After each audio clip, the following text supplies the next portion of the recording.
Previously on Podcast Without Pretense. Leave home, Iyaz. You're drunk. The next time I show up on this show, I'm going to be as sober as Strickland. The next time I show up on this show, I'm going to be as drunk as Iyaz. How prophetic. Oh, boy. Hi, I'm Jonathan Strickland. Hi, I'm sober Iyaz. Well, I'm drunk Eric. And together, we form three friends you never talk about. Welcome to Podcast Without Pretense.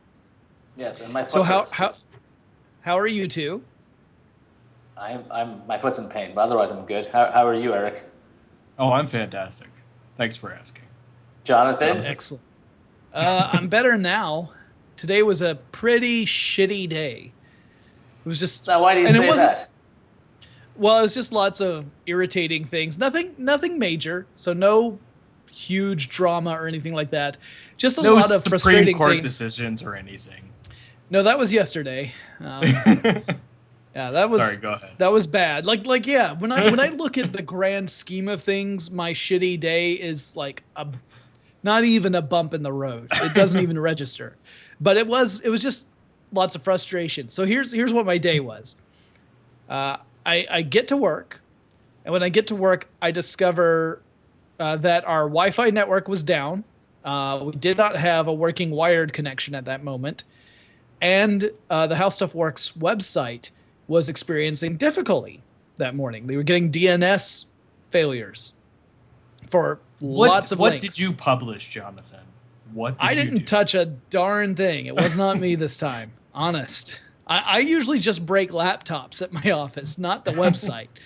So it took a couple of hours to get things settled, and I record on Tuesdays.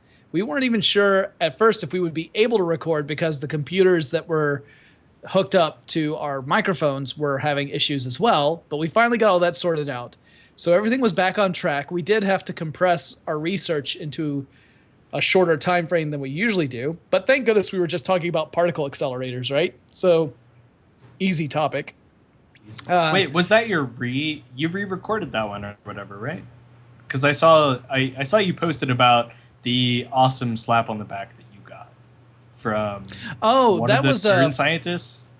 The slap on the back was for the article, how the Large Hadron Collider works. Yeah, David Kaplan, who is a theoretical physicist, wrote an email to my boss and said that the article I wrote was one of the best pieces of work about the Large Hadron Collider meant for the general audience that he had come across, which was an enormous compliment. I mean, it was like a rock star moment for me. But that was yesterday. I'm talking about today's shitty day, okay? Damn. So yesterday was awesome, shitty. So stressful because I had to compact a lot of research into less time. Went ahead and recorded some episodes. That went fine. Didn't have any issues with that. Go to head home. I take the train to work. It's actually 2 trains. And I get on the southbound train, which is my first train. And the car I get into, the train's running late. There's already a huge crowd at the platform, and the train's not coming for another 10 minutes. The trains are supposed to be 10 minutes apart, so something is already obviously wrong. I don't know what that is. Never heard what the explanation was. But the train finally shows up. It's packed, and their air conditioning's not working. This was also the hottest day in Atlanta so far this year. So no air conditioning in a packed train in a hot day in Atlanta. Not fun. And then the train kept having to stop between stations for 5 or 10 minutes, and at one point stopped for more than 20 minutes. So my ride home, which normally takes in total 35 minutes, and that's with both trains, took more than an hour. And got on the eastbound train. It also didn't have air conditioning. Walked home, get all the way to my house, thinking all I want to do is just walk inside, and I will be inside the air conditioning, and I can relax. I open up the mailbox, and I have a jury duty summons in the mailbox. Oh. And I'm like, really? Really? Okay, first of all, I have to explain the heat that you got, because it's hot here in New Mexico, right? Yeah. It was like 100 degrees today. However, the weather in Atlanta was 92 with 79% humidity. You Yeah. poor bastard. Yeah, see, the thing is that in that humidity, that heat ends up feeling like closer to like 105, 106 degrees. Yeah. And you don't, you'll sweat and it just stays on you. The air's already saturated with humidity. That sweat has nowhere to go. So I'm a poor bastard because I've got no hair, so I don't have anything to soak up the sweat. It's just pouring down my face. I'm like I was literally doing this. I was doing the sploosh repeatedly. I mean, I had to do that. And I didn't bring a hat with me today, although that's probably for the best because hats, when you're bald, it just ends up becoming like a terrarium up here. I take it off and I got a fucking rainforest on my head.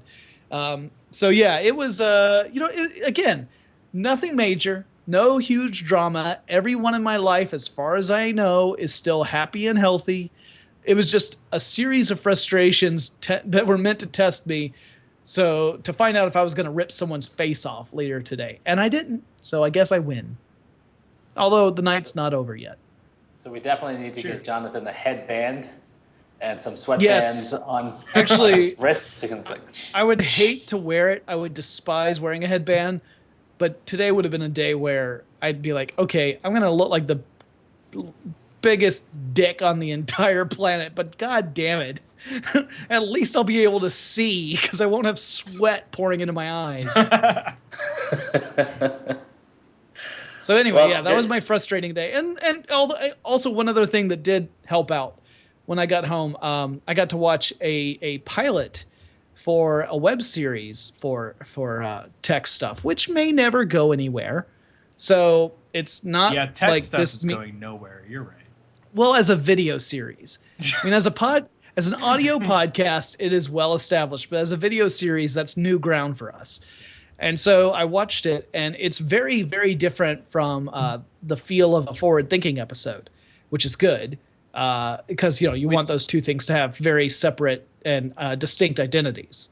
But so it was fun. More as like a radio show, or did you record it as like a video-centric pilot? No, this was a video-centric pilot. Yeah, this was a video pilot complete with stuff with like B-roll and special effects, that kind of thing. It was short, like a 4-minute video, but sweet. I really liked it. Now, granted, this may never, ever, ever be shown to anyone outside of my company, but I liked it. It was good to see tech stuff stretch beyond the podcast, the audio podcast. I mean, I love the audio podcast, and I don't ever plan on quitting that anytime in the foreseeable future. But I would like to be able to do more stuff with that particular brand. So, see, that's awesome. The problem. You ask me how my day was, and I actually tell you. Iyaz, it was interesting. It was fantastic. Iyaz, how was your day? That was Jonathan's question. But my day was very good. Work was good. I was a little late to my start over there, but I was the first one in, last one out in the East Coast office because I'm still working with the West Coast folks in CNET. So it's going pretty well. Let's see. A lot of people are off this week. I totally forgot that this Friday is 4th of July, which means we have a 4-day weekend, or 3-day weekend, excuse me. But that means I have to plan 4 days worth of content. So everybody's super happy that we have a long weekend, except me, because I have a lot more work on Thursday, which means I'll probably be at work until 8 or so at night. Like tonight, I was there till 7. So I'm working long hours, but I'm happy, and things are going very well. The office is no longer captivated by World Cup soccer because the U.S. lost today, and they're out as far as I know. Spoiler, yeah. If you're, as we know, the World Cup fans and Podcast Without Pretense audience, they're like the Venn diagram. It's like it looks like one circle, quite honestly. So I really apologize for you DVR World Cup people, but good day so far. And I did watch that movie that you guys had picked, and I almost fell asleep watching that tonight. So we can get to that after we find out how Eric was. How was Eric's day? I'm glad you brought that up. We'll transition into the movie after Eric explains what his day was like.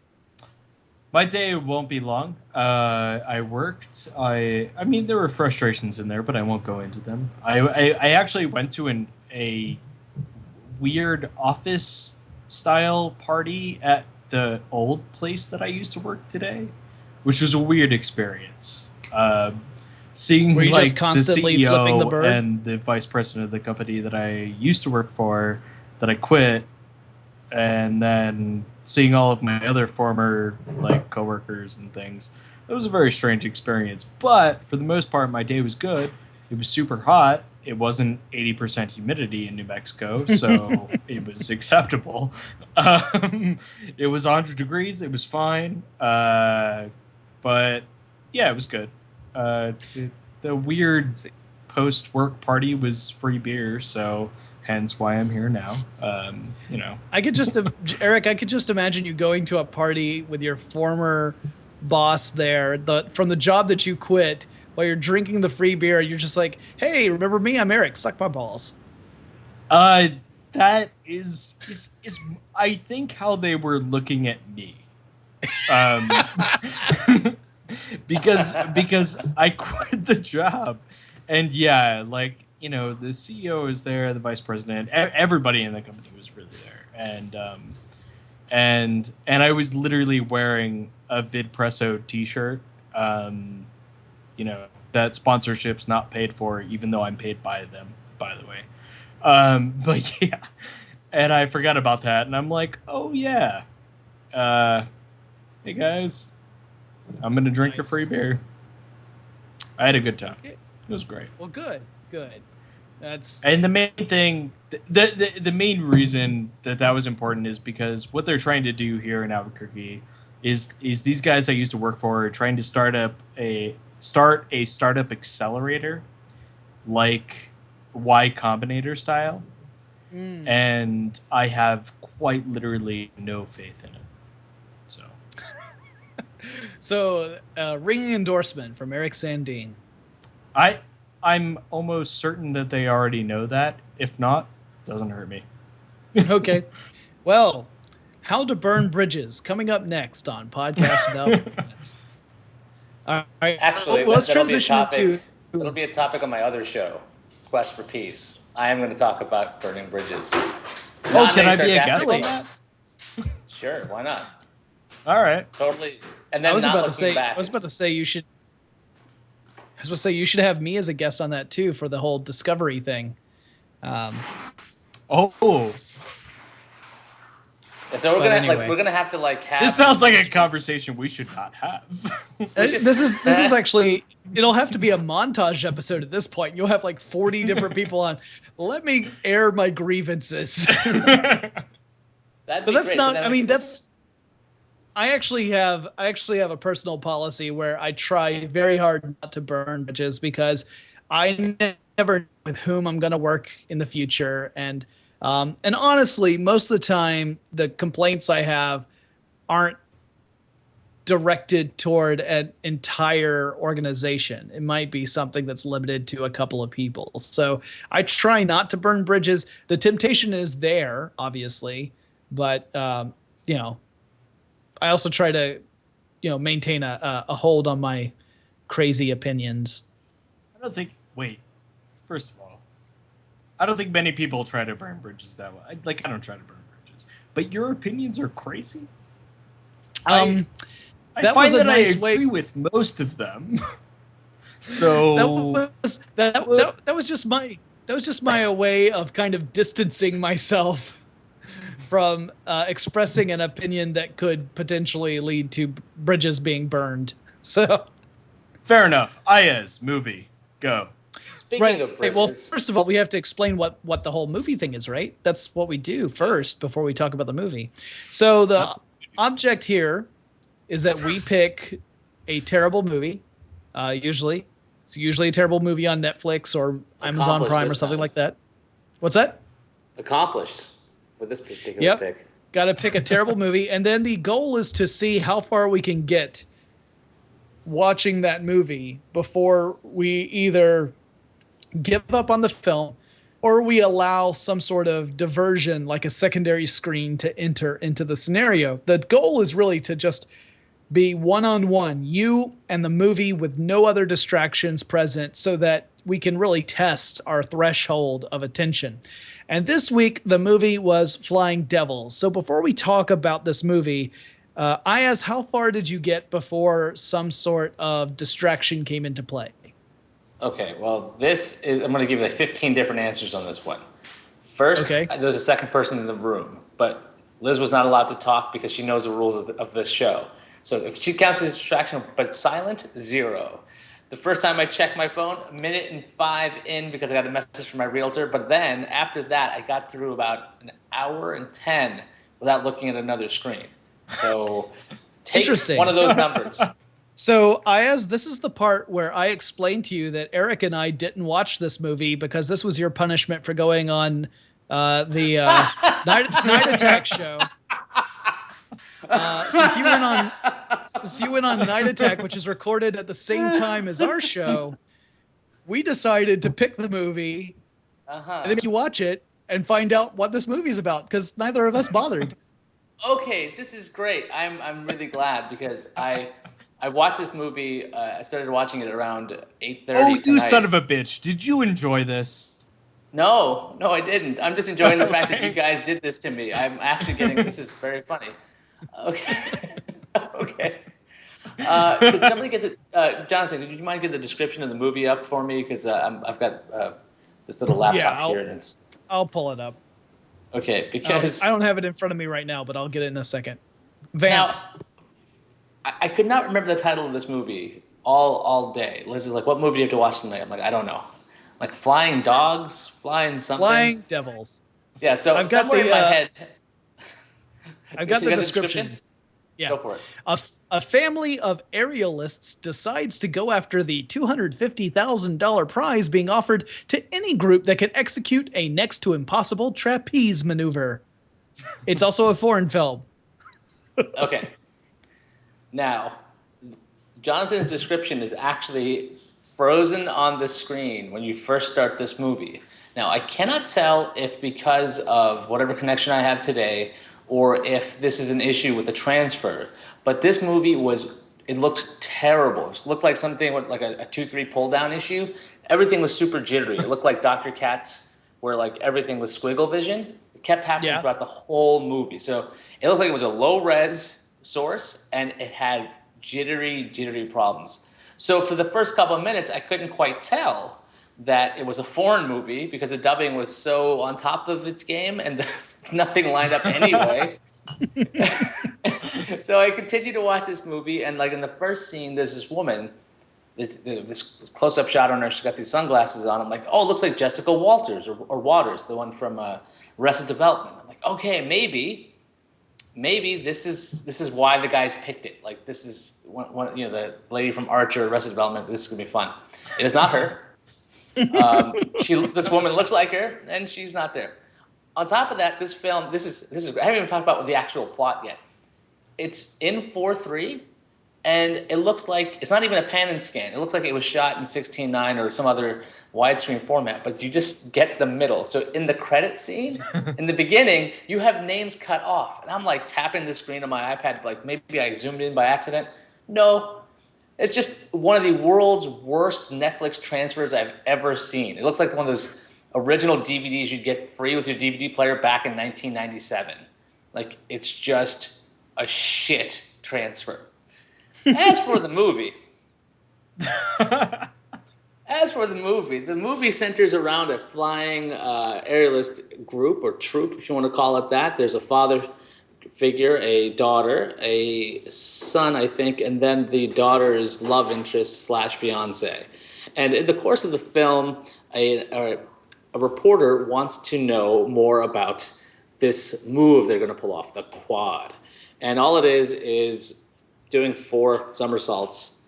And so Laszlo, who is the father, shows this woman video of the amount of times he's tried to have this happen and how his previous partner, the closest he ever got to his previous partner, kicked him in the face and broke his nose. I'm not making this up. So this goes on for a while. The reporter starts falling in love with the aerialist, whose name is Maury. And Maury is the one who's engaged to the daughter Miranda, so that's not going very well. oddly enough, in this movie, I really wish you guys had seen this because I'm like, did I miss something? Because first it's a fully implied affair. You don't actually see anything between Maury and the reporter. You just see like little eyes at people, and then you see like Maury coming out of like a building saying "Wow," and he's like wiping his face and neck as if he has lipstick on him.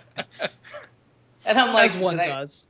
Yeah, so I'm like rewinding and scrubbing back. I'm like, I didn't miss anything. Did I fall asleep? Maybe I fell asleep during the movie because I thought I had because it's really dull. And Laszlo, this character is super fucking angry. I mean, there's this backstory to this character. Apparently, he has this feud with the Corelli family, who was another set of trapeze artists. And when this fellow comes by to try to take Maury from their team to the Corellis, Laszlo proceeds to beat the shit out of this guy. Like, he hits him, he starts kicking him, and then he beats up his own boss because he allowed this man in the building. So then he gets fired from performing there. So this goes on for a while. This actually happens like twice. Laszlo gets into trouble with gambling. So now Laszlo gets in trouble with gambling with some like real tough biker guy who, in his circus act, he's in one of those spheres with another motorcycle rider, and they're just doing the little spinny things. But he turns out to be a real scuzz bucket, the biker guy. And Laszlo owes the biker guy a 2,500 mark debt. Eventually, I'm running out of time, right? The show's going to start, and so I fast forward a bit. And I find out that Laszlo's daughter sleeps with the scuzz bucket to extinguish the debt, which I rewound again, and I'm like, okay, they don't actually tell you that until that point in the movie, so it's just implied. And then Maury successfully pulls off the quad with Laszlo, and Maury's super happy, and Laszlo's really happy, and Maury has already kind of confessed his affair with the reporter. And so while the four of them were supposed to go up, the girl fainted because she was depressed by what happened. Nobody apparently saw the quad. There was like 6 people in the audience because they were in a shit circus. There was no filming of it whatsoever, so they're really depressed and nobody saw it. And then at the end, Maury literally runs away into a waiting car for him. And then it ends with Laszlo standing there by himself, and it just says, "The end." So that's the movie. That, Eric, honestly, your congratulations, Eric. We description picked a good one. kind of made me sad I missed it. I don't feel sad at all that I watched 2 amazing documentaries last night instead of this movie. I also watched an amazing documentary, not last night, but this week. Yeah. Okay, so I seriously doubt that this movie is anywhere as bad as the documentaries you watched. But since I get to basically yammer this whole time, because I'm trying to figure out if where does this rank in terrible movies we've seen? You're the only one that's watched it, No. so you're the only one that can score it. It's not a bad film in the sense of like low production values. Music's pretty shitty. The transfers, I can't blame the filmmaker for that. That's somebody else's issue. The transfer is just horrible. But it's man, I don't even know. I'm trying to think of the list of movies we've seen. It's definitely less enjoyable than Leprechaun. Wow. Nowhere near as fun as Thanksgiving, because there's not a lot of humor elements in this. This is just. But then again, was it as offensive as Rock and Roll Frankenstein? Oh, nowhere near offensive. It was just kind of bland. It kind of felt like.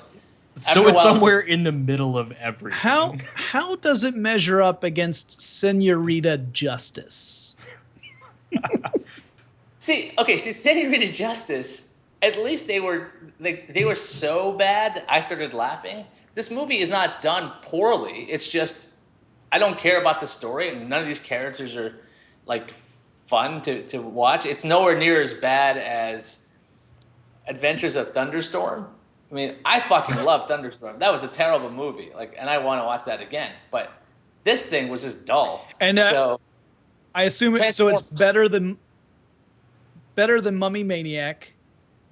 Then yes, probably not as enjoyable as Assault of the Sasquatch. I've got the spreadsheet open. That's the only way I'm able to read these off. Like, I think this is on par with Transformers in my level of enjoyment. As in, I was like, ooh, Dark of the Moon. Yeah, I was like, what the I mean, I didn't have as much anger about it because I was a Transformers fan. Yeah. But if I was just watching these two movies cold, they have about the same level of interest of like, am I supposed to care about this? Because I don't care about this. You know, I think the movie that this most closely resembles from a lack of not caring despite what the movie wants to. This is all about a movie where you're supposedly trying to side with the family who's trying to, or the characters who are trying to pull off this trick, because otherwise what's the point of the movie, right? The only reason you should be interested in watching is that you as an audience member hope that they achieve the goal that they have in front of them. This reminds me most of Love Her Madly, which was that murder mystery that we watched where you didn't really care who killed what because none of the characters were remotely interesting. It's the one where all the guys were obsessed with that one young lady. Yeah. Yeah, that's the movie that this reminds me of the most, because that was the one I didn't even bother to finish. And when I guessed who it was that was killed at the beginning of the movie, because that was the thing, was that you didn't know who died. They just had a body under a sheet, and then they introduce all the characters. They essentially rewind time and introduce all the characters. And I had made a guess as to which character had gotten killed, and it turned out that the character that actually did get killed had not really been introduced by the point where I had stopped watching, because I had just stopped caring. But that's the closest I can come to. Yeah, but speaking of Transformers, oh, sorry, go ahead.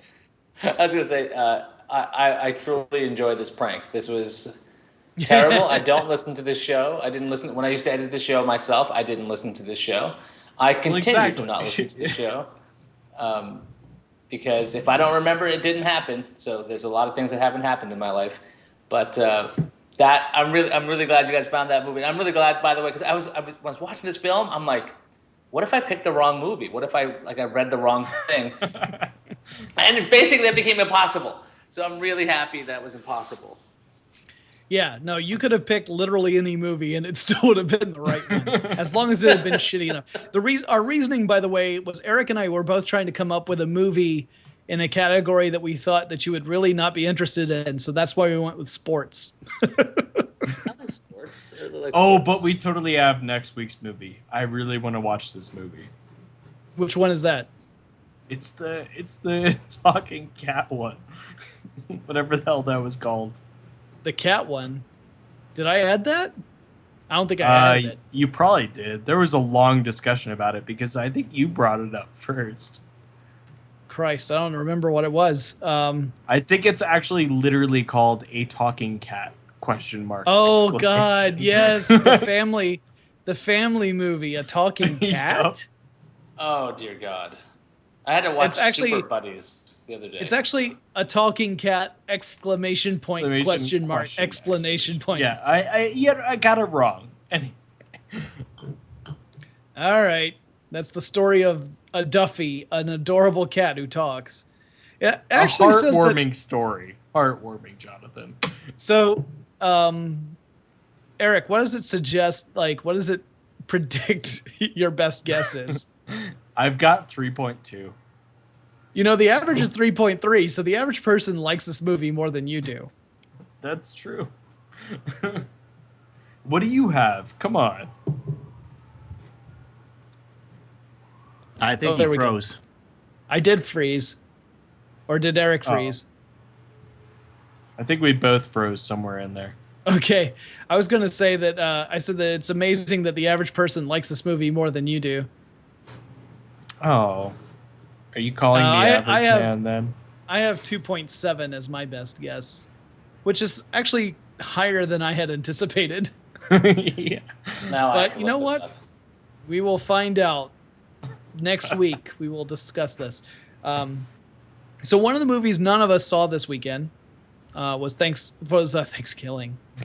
Thanksgiving 4. This week we haven't Revenge of watched the it. Fallen. I'm pretty sure none of us fucking watched Thanksgiving again either.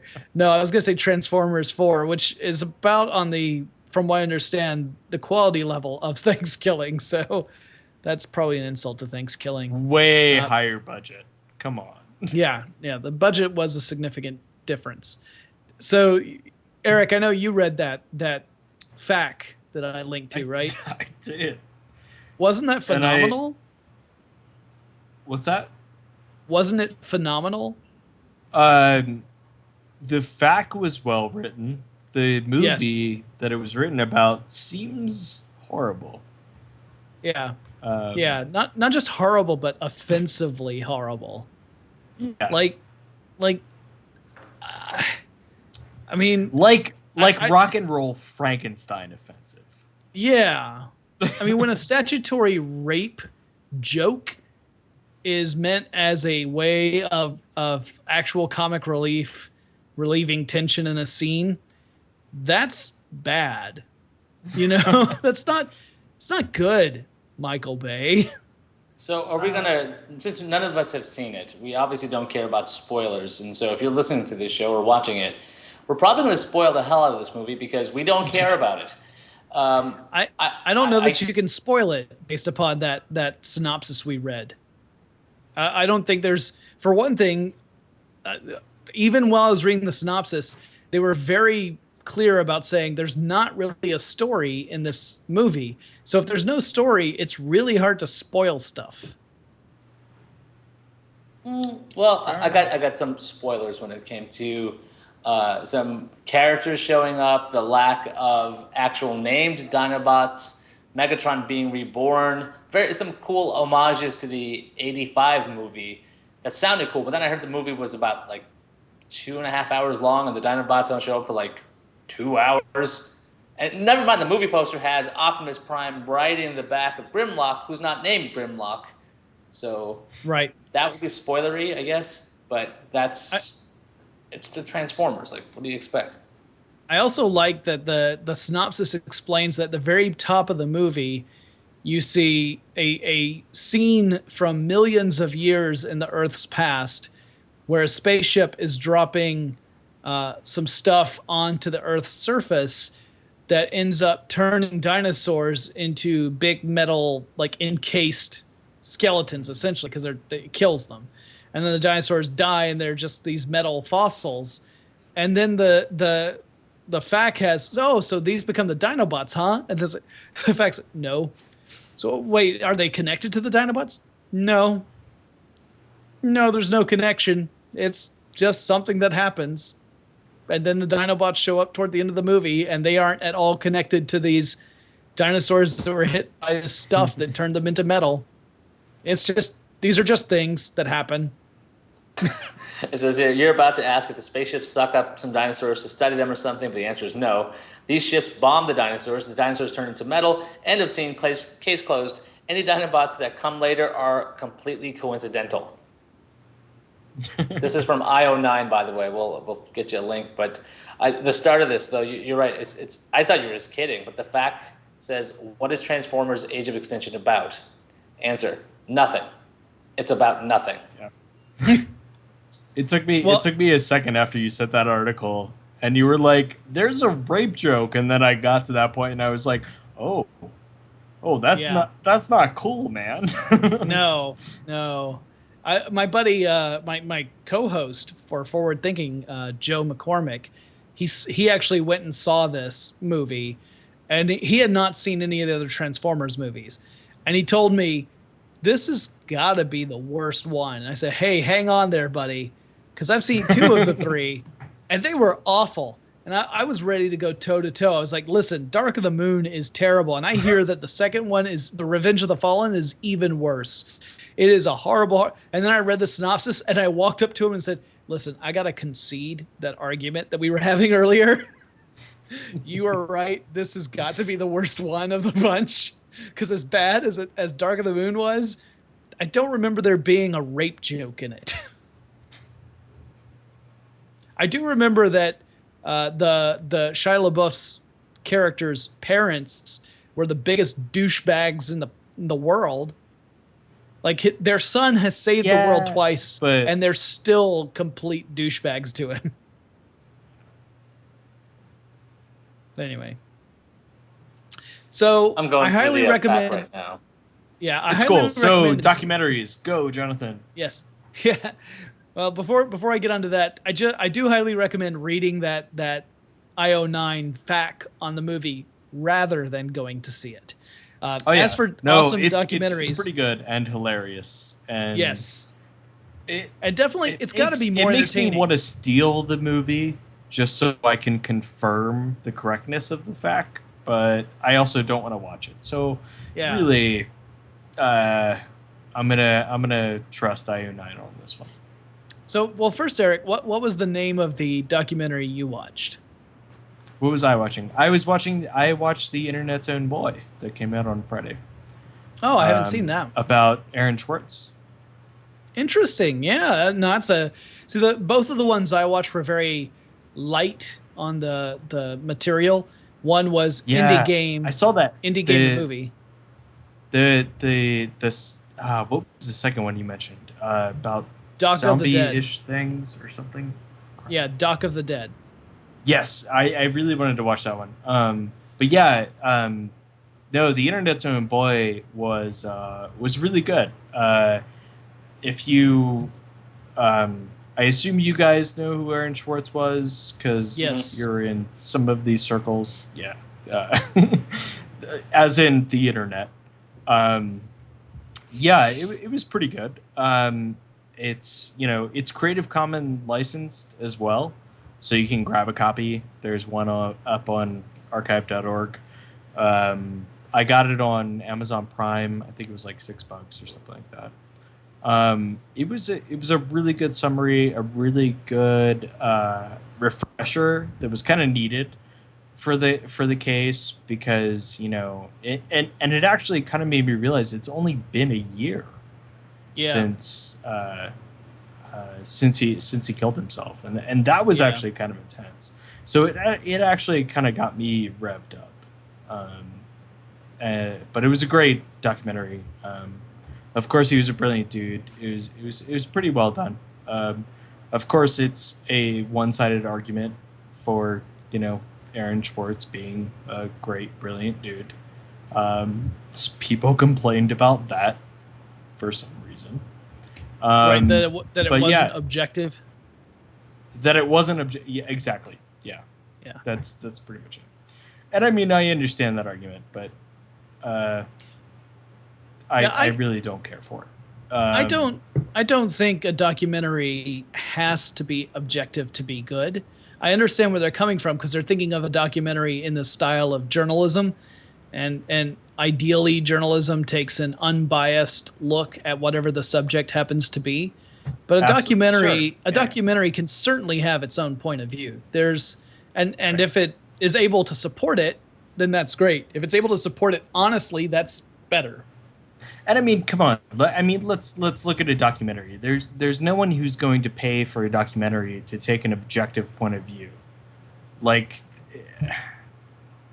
I don't understand that point, to be honest, because there's no way somebody's going to pay to film a very expensive documentary, which the Aaron Schwartz one was not, by the way, and draw any sort of middle line. But the other thing is that sometimes there's no middle line to be drawn. There are facts, and then there's everything else. So who cares about everything else when you can just listen to the facts? Yeah, this reminds me of a documentary I watched recently, but it's not anywhere near as good as Jonathan's. I got to watch on Netflix, Email Order Bride. I haven't watched that yet. I really want to watch that. Do not spoil it. The amount of excitement by Eric's movements is astonishing there. I'm not going to spoil it, but it's exactly what you'd think it'd be about. It's about a bunch of lonely guys sending out for Russian mail order brides, and it's I think it's a National Geographic, actually. It's one of their like inside some kind of inside series, and it's well done, obviously, because it's National Geographic, but it's just so, I don't want to say heartbreaking to see these guys who order their women over and they're like, "You love me, don't you, honey?" And they're all the Russian ladies are like, "Yes, yes, I do." It's just so stilted and it's so awkward, and they're full of smiles and everything, and like you want to think that it's going to be okay, but you know that you're watching like a complete delusion on the points of these men who are bringing over these women. Like, oh yeah, this Katya doesn't even like America. She wouldn't be here if it wasn't for me. And the lady starts laughing. She's like, I would stay here if I wasn't with him. So yeah, that's a spoiler. But anyway. Jonathan? Wow. Okay, well, yeah, the movies I watched were Indie Game the Movie, which follows the final stages of development for the games Super Meat Boy and Fez. So you follow the two developers behind Super Meat Boy and Phil Fish, who was the remaining developer for Fez, because he and his original partner had a huge falling out, which is a large part of the movie. That the repercussions of that falling out play a big role in the movie.